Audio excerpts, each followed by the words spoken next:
Hello everyone. Just waiting for others to join. In the meanwhile, let me share my screen. Okay.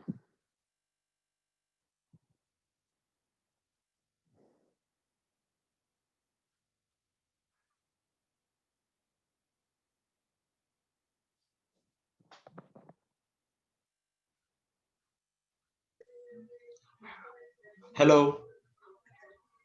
Hi Rohi. Hi Sarang. Let's give it a start. Hi, Rohit. I don't know whether anyone else is going to join, so why to waste time? Let's give it a start. Fine. So until yesterday, and I hope you can see my screen. So what we explained is the concept of squashing. We explained why exactly we or how we apply the concept of squashing. Hope the explanation was clear. If not, please do let me know and I will share you more information on this topic if you need.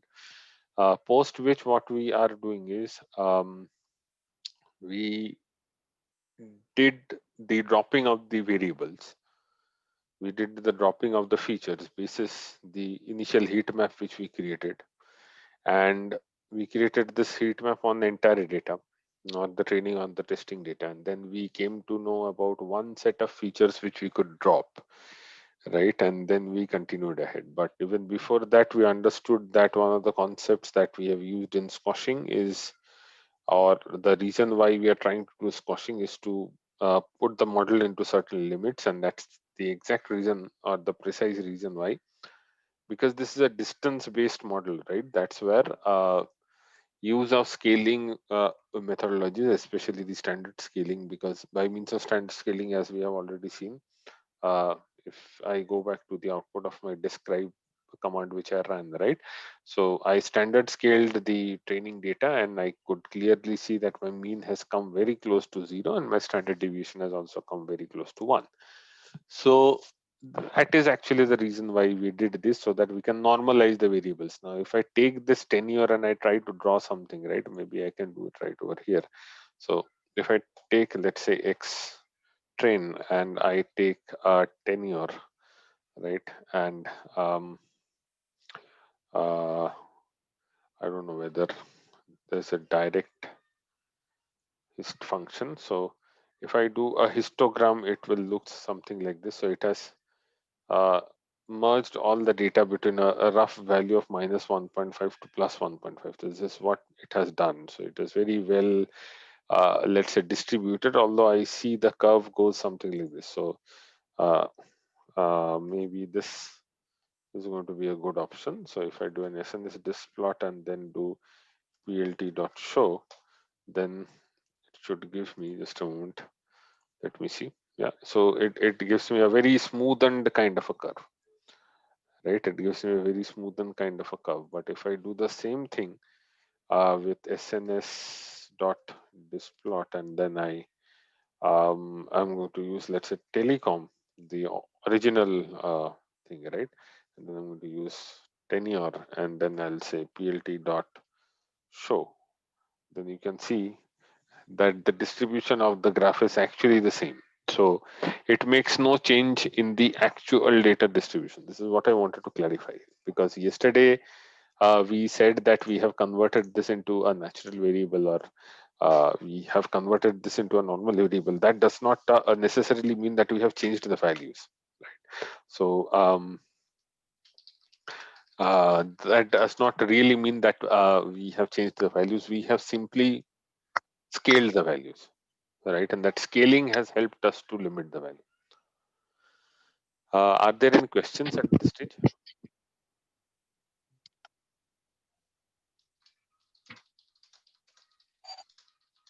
No, Mumbai, not from my side.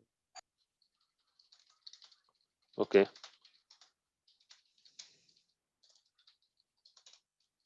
just a moment.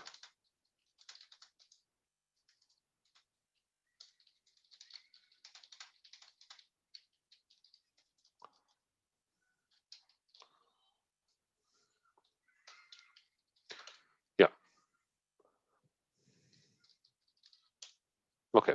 Yeah. So keeping this in mind, Now what we are doing is, there is one thing that we have noticed over here: the actual observation of the data doesn't change. The second thing that we notice over here is, here in the original data we see the distribution which is going from the actual values, right? These are the actual values of this data, the data which is there in the tenure field inside the telecom a data frame. Now after we have standard scaled it, you see what is happening. Overall, the range is between plus 1.5 to minus 1.5, but there are still values which are there in this minus 2 and plus 2 area. So we can consider this as equally divided or ranged. You can say that rather than being ranged from 0 to 80, now it is being ranged from minus 2 to plus 2, or minus 1.5 to plus 1.5.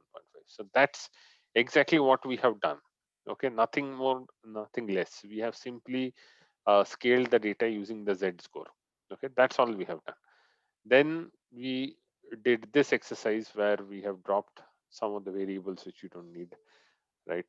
And then we continued, and now we are going to fit the model. So here, why I'm saying we are going to fit the model is because until yesterday night, what we did, we simply called this function GLM, and we saw there are three entities or inputs that we need to pass.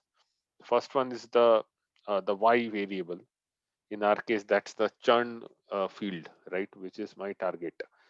Then I have the X train, or the training data that I need to pass, or the X data, the feature data.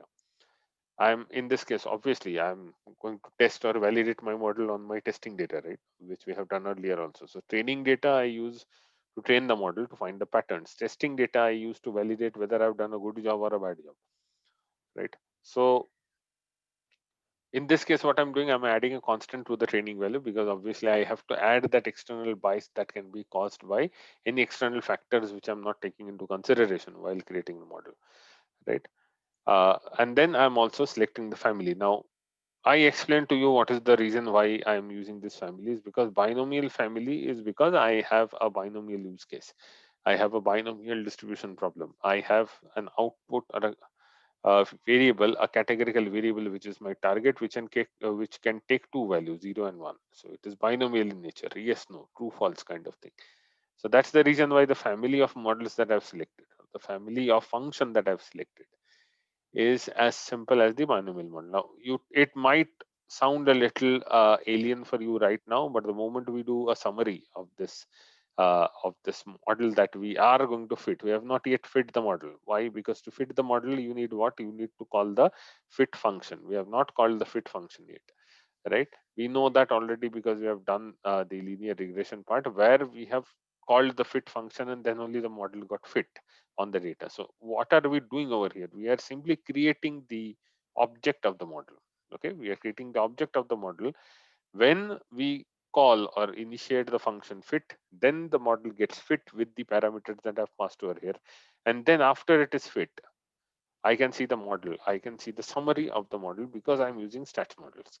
Had I been the case, I was using sklearn, and obviously I'm going to use sklearn within a few minutes, because now we have to be very selective about our number of features and so on and so forth. So we will use technique like VIF and RFE. You know that already, right? That's the usual drill.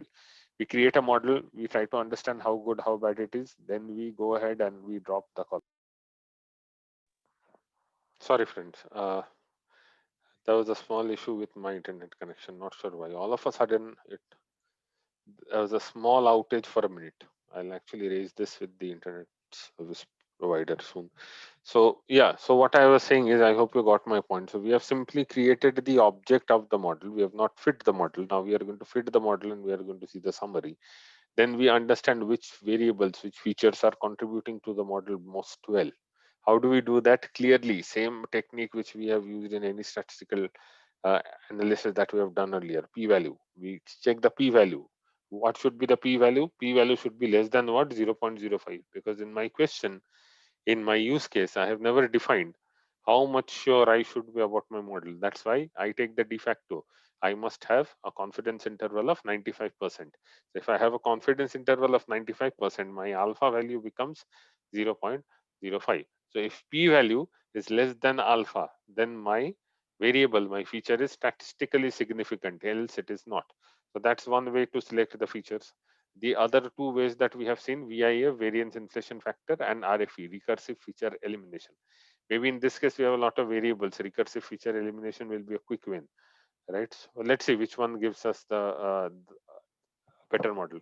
So that's the usual pathway. So from now on, the pathway is going to be the same as we have done earlier. We might end up creating multiple models with multiple variations and so on and so forth, and then we'll finally come to a conclusion where we have some standard and well performing model, and we will also look at how to analyze the performance of the model, right? So let's go ahead, let's not waste time now. So logistic regression underscore one, this is my first model. I would be fitting it using the fit function, and then I would like to have the summary. So the moment I do this, I get an output, and it tells me generalized linear model regression results. So this is a regression model. Clearly this is a regression model. Now I need to understand what is exactly happening here. Now there are some things that I have to really understand, some things I can ignore, and some things that you have to find out. Okay, this is an exercise, is a homework for you. What is meant by, okay, what is meant by this method field? This is something that we have to find out. Find out what is the meaning of the method field. If anyone is already aware what is the meaning of the method field IRLS, can you say it?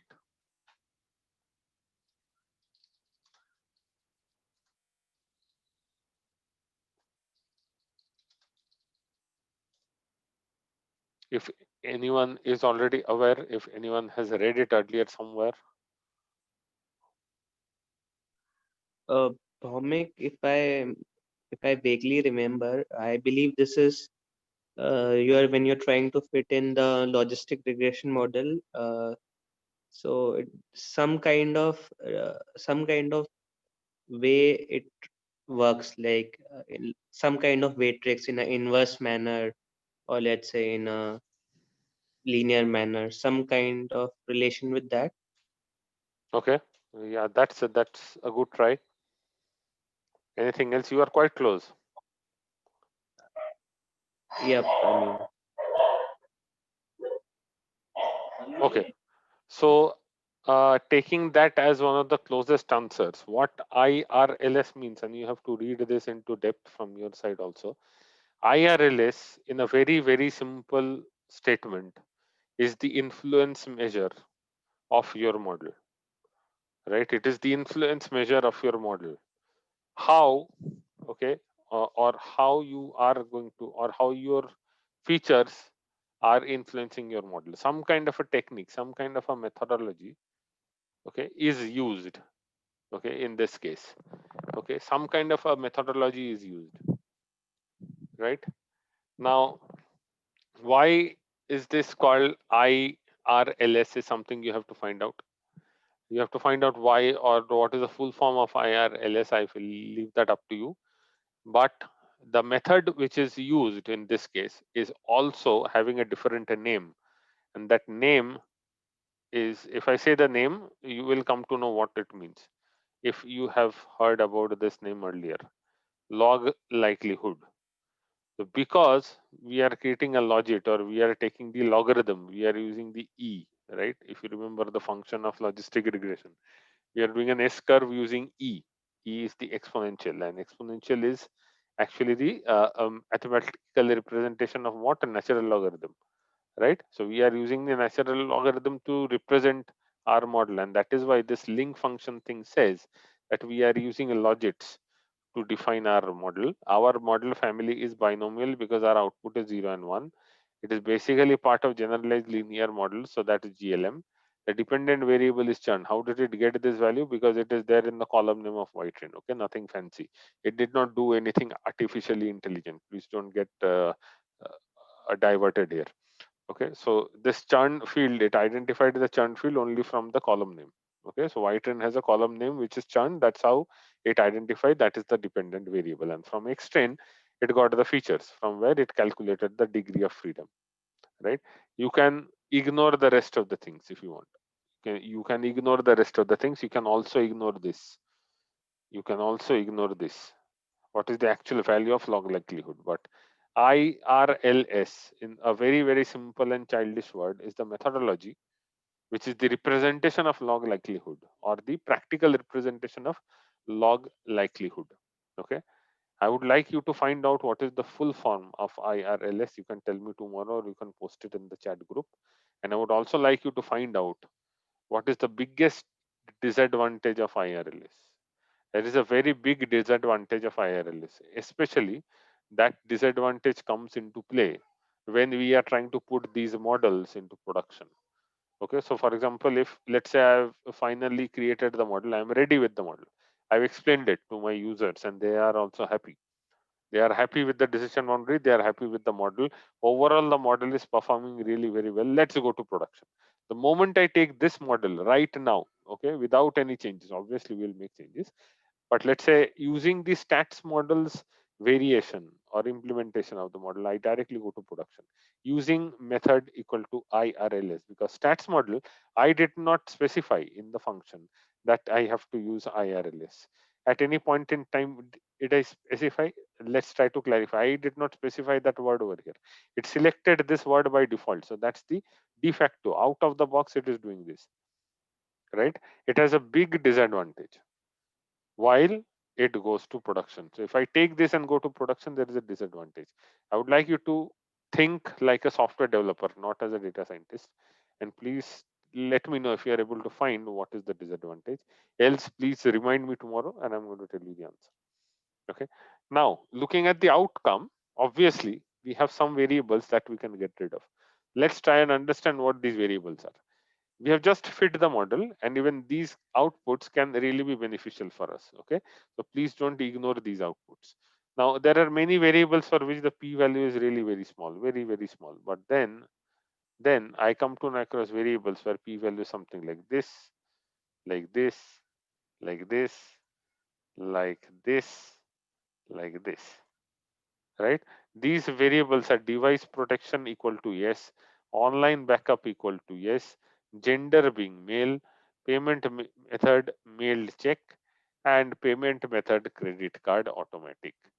You can clearly go back to your business and tell them, boss, these variables, the ones that I'm highlighting over here, okay, as per my initial model, and you can do this later on also. My initial model says that these five variables that I have has no impact on customer churn statistically. Okay, intuitionally you might wonder whether or not a male customer is going to churn more frequently as opposed to a female customer or vice versa. That might be your business understanding, that might be your intuitive understanding, that might be an understanding which is fed to you by some person or by some kind of understanding, but that understanding is not statistically correct. If I go by numbers, only by numbers, then the ones which are statistically insignificant, okay, with respect to churn, are these five things or these six things, right? So that's a good finding. Please don't ignore these kind of findings whenever you are creating a final report. Like, I would strongly recommend you to use PowerPoints to create the final outcomes that you are going to present to your clients. Even I do that. So I have people in our organization, in our team, who are really very good when it comes to creating the presentations. So they create very interactive kind of essay presentations, which we present in front of people who have asked us to do such things, right? And then that's the very easy way to hide all the complexity of code and all these things. We share the code, we put it into some folder or some path or some place from where they can refer to it. If they want to, they can refer to it. So I will anyways be sharing my code. That's not a problem. I'll put it into code repositories like Git or GitHub, from where I can access it, from where my clients or my customers can access it. But then I will also present the output in a very easy format. This is one of the points. Obviously, this is one of the points that I'm going to mention in my PPT. Okay, this is really a very very good point. You must always have a look into this. And there are other fields also. For example, p value. Are there other fields? No, that's the only set of fields, right? So please be very careful when you are trying to analyze. Now, leaving those variables like this one and this one and this one, the rest are statistically significant, right? But I don't want to do this thing manually again. I want to make sure that I have an automated way of doing this. Obviously, I know that the automated way of doing this will be to use RFE, because RFE is really a very, very easy way to clearly identify uh, the features which will be responsible for my model. So rather than doing it in a manual way, let's see if RFE gives me a good outcome or not. Okay, so I'm going to implement RFE now. And to implement RFE, you know that I have to implement the model, and then I have to pass the outcome of the model, right? If I pass the outcome of the model, then I get the recursive feature elimination, or I call that function and I do a recursive elimination of features. I come to a final list of features which is important for my model, right? So that's exactly what I'm going to do. Okay. So for that, again, I will get back to from sklearn dot linear models import logistic. Let's see if my yeah, okay, no, this is importing the file, so this is not the right function. So it should be this linear model. Let's see if this works, because the moment I press tab, it should come up with this JSON, and it is not coming up with this JSON. So that's why I was a bit confused, but let's say I think this should work. Yeah, it has worked. Yeah. Okay, so from sklearn linear model import logistic regression. This is the function that I've imported. Let me create a model. Log reg is equal to, or logistic regression is equal to logistic regression, and I simply create the object of my model. Now what I'm going to do, simple thing, modeling is really very simple. Now what I'm going to do, I'm going to fit my model, but rather than fitting the model on this object, rather than fitting the model on this object, I want to do RFE. So that's the reason why what I'm going to do, from sklearn dot feature selection, sorry, import RFE, right? So from sklearn feature selection, I am importing RFE, which is recursive feature elimination. Here, what I'm going to do, I'm going to create an object RFE from this class RFE, and I'm going to pass log reg as an object, and I'm going to also pass the number of features I need. So let's say I will take 15. I just selected a random number. Here I have a degree of freedom of 19. I'm just selecting a random number. Okay, I'm just selecting a random number to start with. I can increase or decrease it later on, right? Now I have created it. Okay, I have created it. It is giving some warnings which we can clearly ignore. Okay, as keyword asks, it is asking me to pass the value like this. So maybe if I do it like this, it's not going to throw me any warning, right? Okay. The errors in this language, this programming language is very, very easy to understand. So it's quite easy to adjust your code. Okay. Now what I'm going to do, RFE. Now I'm going to fit it. Okay. RFE is going to RFE dot fit, RFE dot fit with my training data. Right. I'm going to fit it with my training data. So I'm going to pass X train and I'm going to pass Y train. Sorry, I did a spelling mistake there. So I have fit my model with RFE. So what do I find? I find the list of, okay, I now have to find the list of the columns, whether it has support from RFE and the ranking, right? So what it means that I have to list the columns which are there in Xtrain, right? I have to get the RFE dot support value. This value is going to tell me whether that specific column is supported by this RFE exercise or not, as part of the top 15 features. And then I'm also going to get the RFE dot ranking field. So the ranking field is going to tell me what is the ranking, right? Or what is the importance of that specific column. I'm going to zip this. So zip is a function which I'm going to use to zip this, and then I'm going to convert this into list. Okay. Even better, I can do a PD data frame, and I'm going to add this over here. So if I do this, I get a data frame which contains, okay, which contains my column name. Okay, so this is my column name.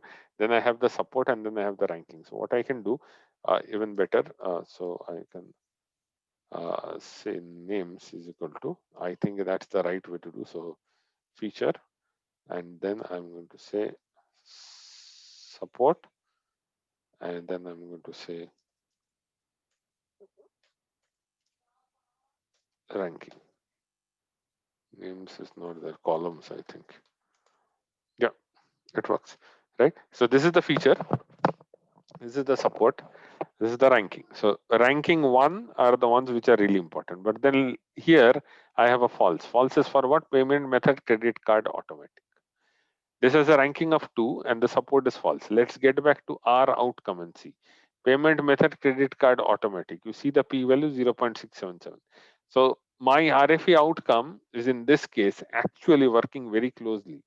Okay, actually working very closely to my earlier stats model. But is that always the case? The answer is no. The answer is no. Why? You see over here, there are 4 false.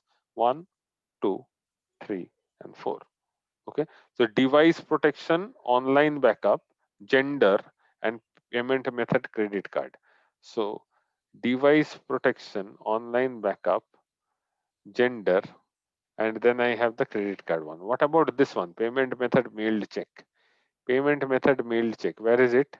It is saying this RFA thing says that it is a significant, it has a support which is equal to true, which means this feature, this column is actually significant and it should be part of ranking being equal to 1. So what I mean by that is if I do an RFE dot columns and if I get the outcome, I think this, no, this is not the function. I think it was RFE dot, oh no, it would be support, sorry.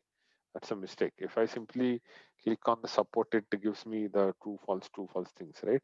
So if I do this and then what I can do, extend dot, extend dot columns, and I'm going to pass this as a third bracket, right?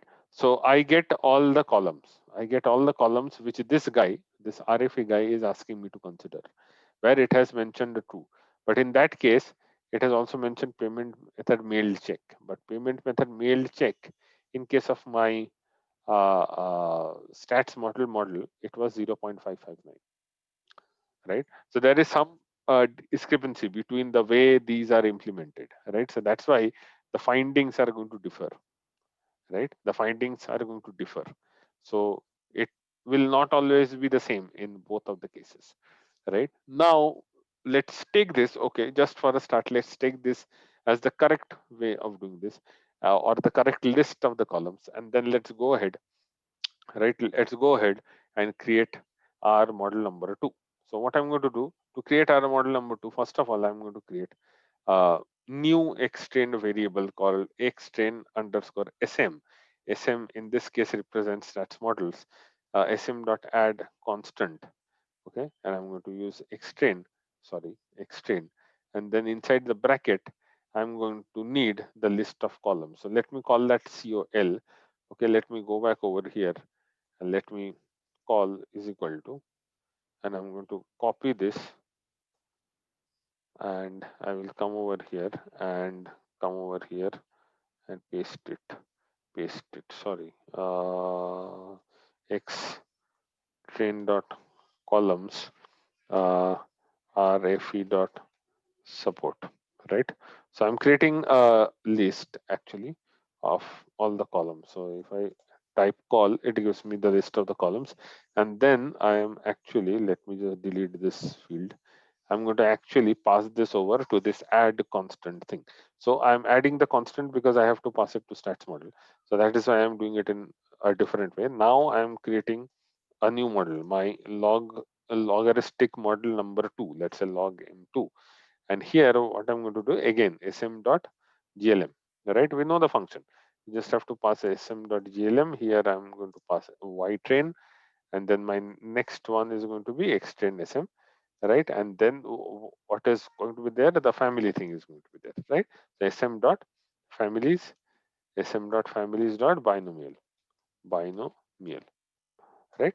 So this is my second model. So now what I'm going to do, log m2 dot fit, and I'm going to get a summary.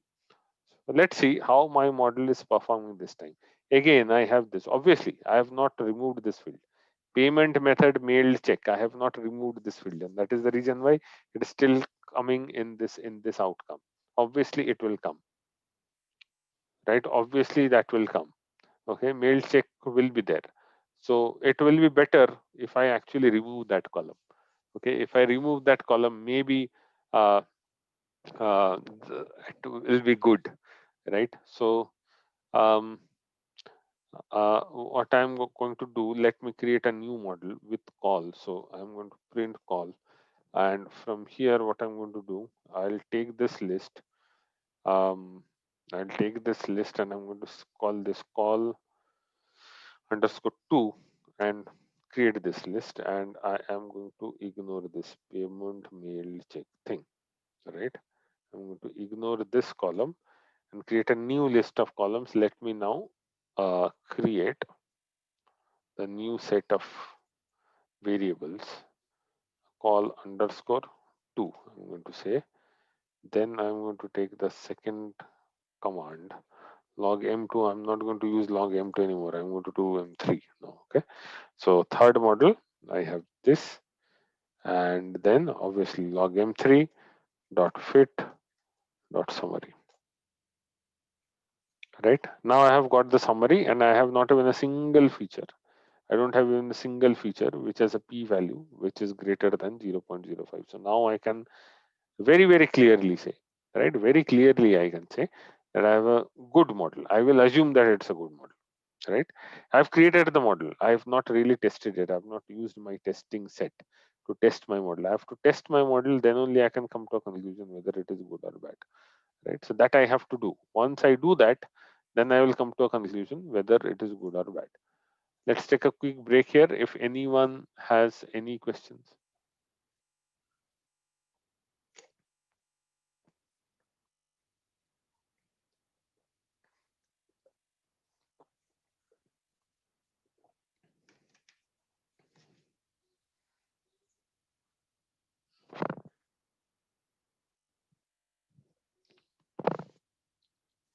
Okay, I will assume there are no questions. Then let me continue. So now what I'm going to do, I'm going to do the predictions, right? How I'm going to do the prediction is that I will actually create an object of this new model M3. Okay, so I'm going to call that model as RES. Okay, uh, I'm going to call that model as RES, or maybe I can call this as model 3, because that's the third model that I've created. And what I'm going to do here is log m3 dot fit. And the reason why I'm doing this, it will be clear for you after some time when I use this model 3 to call the predict function. So I'm going to call the predict function, and I'm going to get the values. First of all, I'm going to get the values on my training data, and then I'm going to get the values on my um, testing data, right? So I'm going to do this thing for both. So I'm going to learn this for both. So I'm going to do the predictions both on my training data as well as my testing data to try and understand what is going on over here. Is it performing better in the training and not so good in the testing, or so on, right? So for this, I'm creating a variable y trend predicted, right? So y trend predicted is a feature which I'm creating, is a variable which I'm creating, which I'm later going to compare with the actual output. And here I'm going to say rest dot predict. Okay, I'm calling this predict function rest dot predict. Here obviously I'm going to pass the xtrain sm field, right? The variable that I've already created using the selected list of columns, right? Oh, sorry. This is model 3. Again, I made a mistake, right? So I have created my predictions thing. So it will look something like this. If you see, I have the values and I have the predictions. So these are my predictions. These are my probabilistic predictions, right? These are my probabilistic predictions. This is never 0 and 1, right? This is a probabilistic model, right? So it will be within the range of 0 to 1, right? So if I do a mean of my train pred, it will give me a minimum value which is 0. And if I do a max of y train right? It's going to give me a value which is closer to one. I mean, it will never be exactly one, right? How can it be? It's a probability game. It will never be exactly equal to one, right? Now I'm going to take this, and while I take this, I'm going to uh, take, let's say, I'm going to assume that I'm going to take the first 10 values and so on, and I can look at the values, or maybe I will directly go into the final stage, or the stage where I'm going to compare. Okay, I'm going to create a data frame now, which is going to compare the actual churn flag or the actual status. So I will take the churn field, churn feature, or the churn target, the column, and I'm going to compare the churn probability. This is one way, or I'm going to compare it with the predictions or the predicted probability value, right? So what I'm going to call that a variable as y pred. I'm going to call it y no y pred, y trend pred, right? I have done it using the training data, so the name should reflect it. So y trend pred final. Let's say this is my variable, which is equal to pd dot data frame. Okay, I want to represent this as a data frame because it looks good. So I'm using pd dot data frame, and here I'm going to use a dictionary. Okay, I'm going to use a dictionary, and my dictionary is going to have two fields. Okay, so there will be a key, there will be a value. Key value pair is what a dictionary is, right? The first key will be churn, and here I'm going to put, okay, the actual values, which is my train dot values, right? If I call dot values function there, so it gives me the actual values.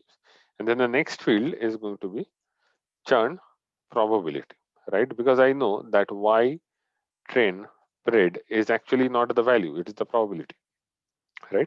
So I'm taking the churn probability and comparing it with the actual value of whether it was a churn or not a churn. And then what I'm going to do, I'm going to add a new column, okay, in this data frame, which is equal to customer ID. I would go by each and every customer ID. And here the customer ID can be found out, interestingly, from the index of the data frame. From the index of the data frame. The data frame is indexed by means of the customer ID, right? Now that I have got this output, why don't I print the results, head 30 maybe, right? So if I print the results, right, I could clearly see how good or how bad my model is going to perform. Clearly, this is a very bad case. The first thing that we have got, this is a miss thing. So it has a probability of 0.09. So if I multiply this by 100, right? If I multiply this value by 100, or maybe what I can do, I can do this over here only, right? I can multiply this by 100, and then I take a round of 2, right? I can take a round of 2. So let me do that over here, right? So this is the probability percentage. The probability percentage it calculated is 9.90 for a customer who has churned. This is really not good. Even the next one is not good. 45.8% the customer will churn, and it has actually churned. This probability value is less. Why I'm saying this is less is because if you go by the general rules of taking a decision boundary at a value 0.5, right? So you are taking a 50-50 chance. So if it is less than the probability is less than 50%, then it is a 0. If the probability value is more than 50%, you are taking a value which is equal to 1. Clearly, right? It is a clear model. Now in this case, is that really happening? If I see here, I also see there is a question from Saransh. Go ahead, Saransh. Yeah, Bhumik, Yeah, sorry. Okay. So, Bhumik, in our testing model, we have reduced a lot of features, right? And we have come training to model. in a training model, Yeah, we have reduced a lot of features and come true, to the conclusion that, okay, out of X features, only yeah, few are important. And true. based on that, there is some kind of logistic probability created, Hmm. right? And Hmm. that we are testing it on a test data set, right? Correct, correct. But this test data set has all the fields, right? As of now, has No, all we are the. not testing it against the test one. We are doing it against the training only. You see what we are doing? We are trying to understand how well it has trained itself. So rather than taking the testing data, I'm Mhm. actually doing a prediction on the training data only. Why I'm doing the prediction on the training data is is only to understand is only to understand how good my model is performing. And the second question which I can answer from this exercise is the benchmark which I can select. Oh, I see. So it's the training data itself which you are Right, comparing. right. Why are we doing that? Going back to the basics, overfitting and underfitting. How much good my model is on the training data is opposed to my testing data. So obviously my final predictions will be on the testing data only, or my final model evaluation will be on the testing data. But I need to know if there is any overfitting or underfitting. Okay. Hope you got the point, right? Yep, yep, got it. Yeah. Okay. Now what I was saying is, if my value, okay, if my threshold value I have selected to be 0.5, then that threshold value of 0.5 means that there is a 50-50 a bifurcation, which means anything that falls over 0.5. So what I mean by that is, let me draw, that will be easier. So this is the graph. This is 0. This is 1. And I have taken a benchmark. I have taken a decision boundary of 0.5. So anything that falls below 0.5, I'm considering it as 0 or predicting it as 0. Anything that is going beyond 0.5, I'm considering that as 1. So let's understand, or let's consider, just for some time, let's consider that we are assuming that my benchmark is going to be 0.5. Now that means this value that you see over here has to be more than 50 wherever I have churned value equal to 1. Is that the case for the first two things? The answer is no. For the first two things, the answer is not greater than 50. So that's why these two are my misclassifications. These two are my misclassifications. In this case, my probability should have been more than 50, right? But it did not do that, right? But are these two good cases? The answer is yes. These three are good cases. What about this one? This is also a good case. The customer actually churned. Customer with customer ID 2517 has churned, or the index is 2517. We are not using the customer ID. This is actually a misnomer. This is just the index. Okay. So customer with index 2517 or serial number 2517 has churned, and my model as part of my training data gives me a probability of 68.46%. That's good. That is really good. Even the rest, the ones which I see over here, is also good. These are less than 50 and the value is 0. Again, I see a problem. 46.73 is the churn probability value, but the customer has actually churned, right? So this guy falls over here, somewhere here, but actually the customer falls over here. So it means that in this case, in this instance, my model did not perform well. So that's one way to understand how many cases I have of good and bad and so on and so forth. So you can write a lot of code to understand this, but fortunately, obviously, we have functions by means of which we can get this outcome, right? So we don't need to write any long set or series of uh, uh, code so that we can try and calculate things and so on. But we can do that, right? We can do that. So let's try to do that. If I try to do that, what is going to be the case? Let's say I'm going to take the same data frame, but let me do one thing first of all, friends. Let me just change this only to head, because this makes my life easy. Rather than looking at 30, I'm looking at 5. So y train pred final. Okay, y train pred final. I'm going to take a new column called predicted. Okay, I'm going to take a new column called predicted and see what I'm trying to do. Okay, what I'm trying to do is y train pred final. Okay, has a column, right? It has a column called churn probability, right? I'm taking this column churn probability, and what I'm doing is I'm going to apply a map function over here. You have learned map function. I'm going to make use of a map function, and I'm going to call a lambda expression within this map function, and I'm going to say lambda x, or the value which is going to get inputted in the predicted field out of this churn probability value is going to be lambda x. Okay, I output x equal to 1 if x is less than, no, if x is greater than 0.5, else 0. I hope this code was clear. This is for the first timers, this will be difficult, but it is very clear that I have a map function which says pass me any value x. If the value of x is 0.5, I return 1. If the value is less than that, I return 0. Right? I return the value 1 if x is greater than 0.5, else 0. Now, what is this x value that I am passing? Each and every value of churn prob. In each and every row, there is a churn prob, churn prob, churn prob. I'm passing this value here. Right here, because I have changed it, because I have marked it as a percentage value, that's why you might get confused. So that is the reason why. Let me just remove this for a time being, and then it will become easier. So what I'm doing is I'm taking each and every value and I'm checking if is this value more than 0.5. If yes, I mark it as 1. If it is less, I mark it as 0. So this gives me the field, right? This gives me the new a column. Now what I'm going to do, I'm going to again do a y train pred final dot head. Right? If I do a head, and it is going to tell me how many correctly classified points or incorrectly classified points are there. You see, out of these 5, 2 are already misclassified. Actually, they have churned, but my prediction says they will not churn.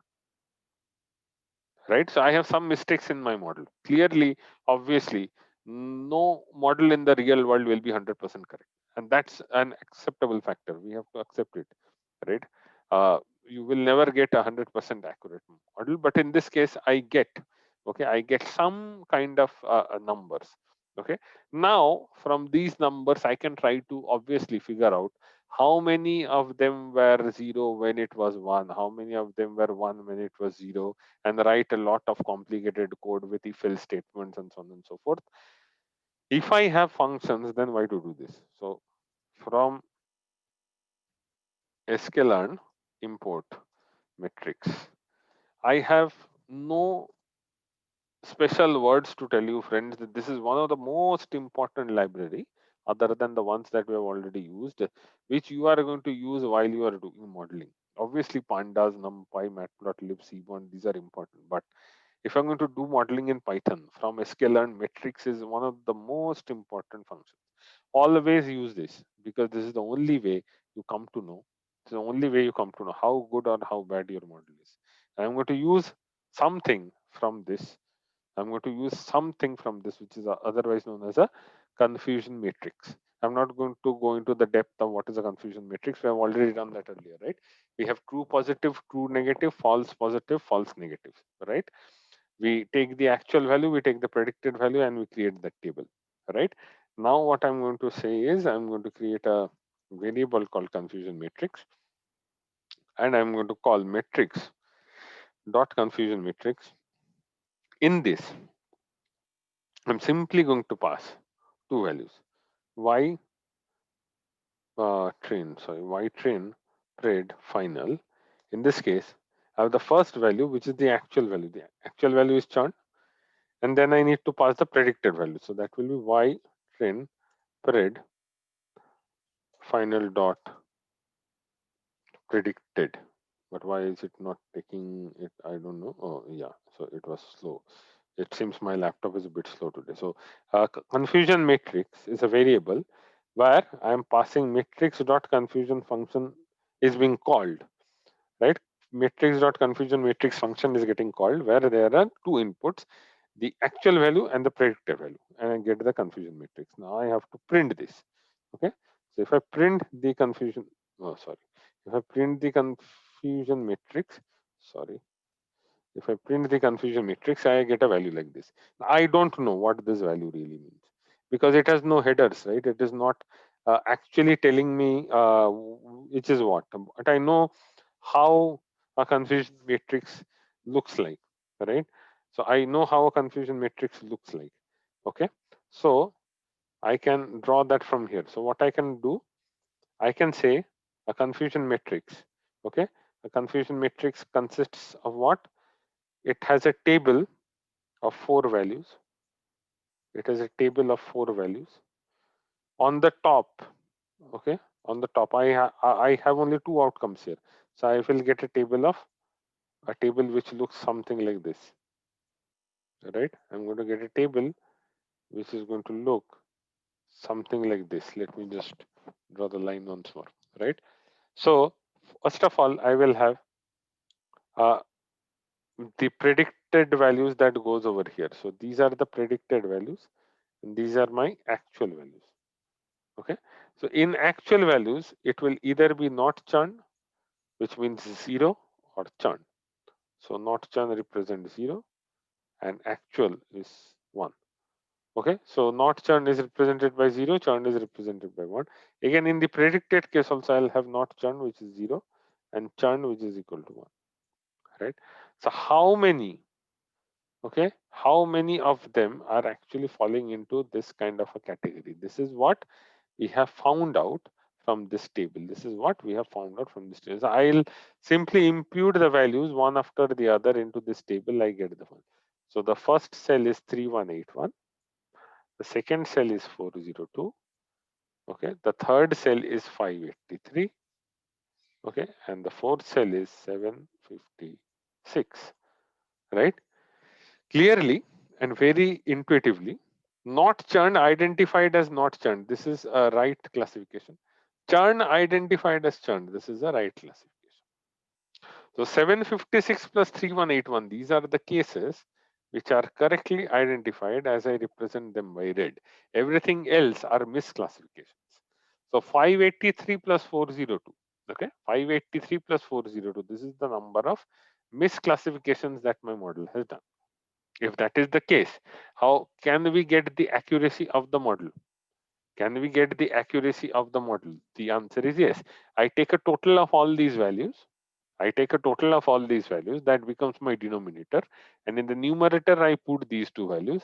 And then I take a sum. So 3181 plus 756.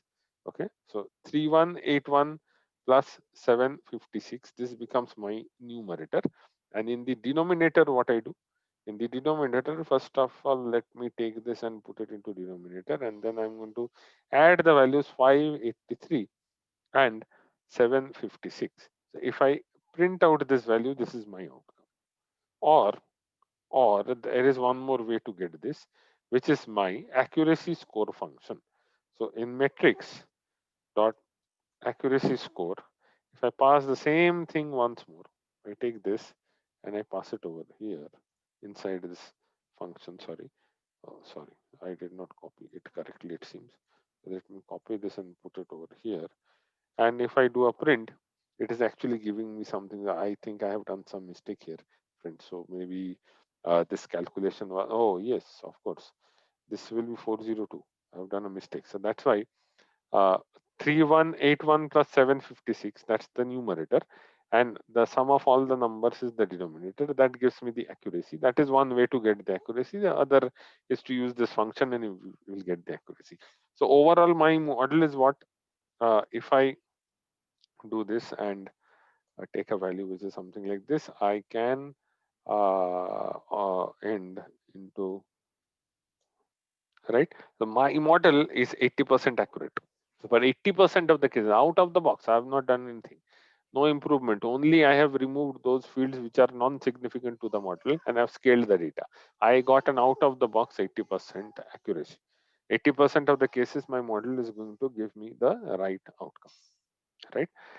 Let's take a logical stop over here. We have a lot to do. We have not finished the use case yet. Any classification use case has a lot more things to be considered. We have not done the rest of the things. We are going to continue from tomorrow.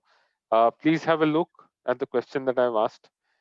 Let me just repeat the question before I close. Again, the question, you can also post it into KBC if you want. What is the meaning of IRLS? What is the full form? And what is the disadvantage? Okay, what is the disadvantage of IRLS when it comes to generalized linear model regression results, which is achieved from stats models library? Right. Okay, friends, I'll stop the sharing. Let's, Bhaunik, with yeah, respect to your yesterday's question, yeah, I mean, you told that why we shouldn't, should we or should we not use scale the dependent variable or the target variable? yeah, yeah. Yeah, so I did a little bit of search, and I mean, there are always mixed opinions. I mean, Exactly. People generally do it, generally avoid it, but some do it in case they observe that the target is also, there's a lot of skewed data in the Mm-hmm. target variables. Mm-hmm. So if skewness is present, then some people believe that to scale it so that the RMSE is also basically okay. The second part too is that if we are scaling it, then that RMSE should also be scaled and should be looked with a different scale, True. right? Okay, then the RMSE that we are generally used to, right, is will not be the same. Then it should have a different scale. So, I mean, these are the two things I found. But again, I mean, if you can help with some clarity. Yeah. So what I find is actually right. So what you have found is nothing more than what we are trying to do is we are taking an intuitive kind of a decision, right? We're taking a decision basis our intuition. We are either taking that decision basis some understanding of statistics which has worked for us. So whomsoever answered that I'm going to go with the skewness value or some other statistical measure, that's the measure which they have used in their practical experiences and that has helped them. That has helped to solve their problem. That's why they are going with it. Okay, they cannot explain exactly why they are using it. They cannot prove a math. Okay, they will not be able to give you a function and they cannot really derive it. Okay, they will give their justifications to you, and the justifications is purely basis the ideology, right, or the methodology they have used to solve that problem, right? So uh, that's one way to solve. The other way to solve is I forget math, Mhm. okay, or I keep the math aside for some time. I keep uh, the uh, uh, the statistical aspect some time ahead, and then I'm going to clearly take the decision basis my experience or basis my domain knowledge, right? More often than not you will find that either of them works, but even the domain knowledge is not really a bad choice. Sometimes not looking at numbers is actually good. Sometimes not going by the statistical figures is actually good. Going by the intuition is good. For example, we did not drop that internet service true or false field, if I'm not wrong, from the model, because we thought that internet service is one of the most basic needs as of today, and it may well have some impact on the model. But you also see in the correlation matrix that it is always a negative value. So it is always giving a negative impact on the outcome, whether it is with the features or with the target, right? So that created the confusion whether we should have it or not, right? But finally we decided to have it in the model because it was me, I believe, who said that let's say this will have some impact on the model, so why drop it, right? So the decision which I took is not based on any number or any mathematics. It's purely based on my understanding of the domain. So your answer can be different. My answer will be different. So there is nothing right or wrong over here. It's a decision that you are taking, and then you go ahead with that decision. That's all. Okay, mommy, understood. Yep. Okay. Then let's make a stop here, friends. We will continue tomorrow. Yep. Thanks, mommy. Bye bye. Thank Thanks, you. Bhavik. Thank you. Good night.